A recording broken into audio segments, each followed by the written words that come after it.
Welcome to back Rajani kitchen. So paneer గుడ్లు curry వండుతున్నాం friend. Mummy. So అది మా నాన్న బతుకుంటే, అమ్మ బతుకుంటే, రజనమ్మ కిచెన్లో ఏదో మంచి స్మెల్ వస్తుంది, తొందరగా అన్నం వండేసే తల్లి అని అంటారన్నమాట. మా నాన్నగారికి నేను అంత ఇష్టం అన్నమాట. నాకు పన్నీర్ కర్రీ అంటే చాలా ఇష్టం. ఎందుకు అంటే జాబిల్లి అంటే ఎందుకు ఇష్టం రజనీ గారు? మీ అంటే సమాధానం అంటే నేను చెప్పాలి. జాబిల్లి కాబట్టి ఇష్టం. సో ఇది పన్నీర్ కాబట్టి ఫినిషింగ్ చేసేద్దాం, టైం లేదు, కొంచెం షూట్ ఉంది, షూట్కి వెళ్ళాలి.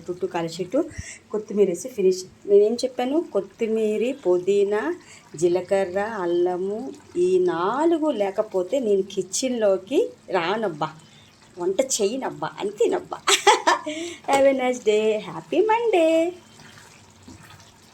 అందరూ బాగుండాలి, మీ అందరి మనసులో ఎప్పుడూ ఉండాలి ఫ్రెండ్. పన్నీర్ కర్రీ కావాలా? వాట్సాప్.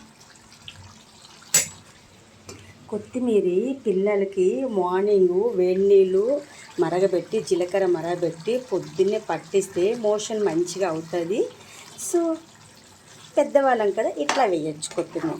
ఎందుకంటే కొత్తిమీర విషయం కాదు ఫ్రెండ్, ఎంత తిన్నా మంచిదే. ధనియాలు కదా, ధనియాలు చిలికితే డాష్ ఏమవుతుంది? ధనియాలు పొడవుతుందా?